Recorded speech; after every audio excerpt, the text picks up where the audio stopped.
sinasabi ko, ay sabi ko, maraming nagsasabi, naghihirap tayo na mahinang ekonomiya, marami tayong dinaanan, maraming nawalan ng trabaho.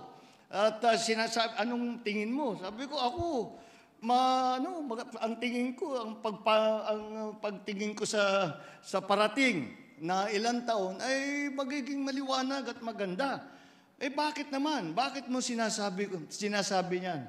Dahil sabi ko, meron tayong 107 million na Pilipino na napakagaling, napakahusay, napakasipag, napakabait, at napakainit ang pagmahal sa Pilipinas. Kaya there is no doubt in my mind that the Philippines can recover from the hardships caused by the pandemic.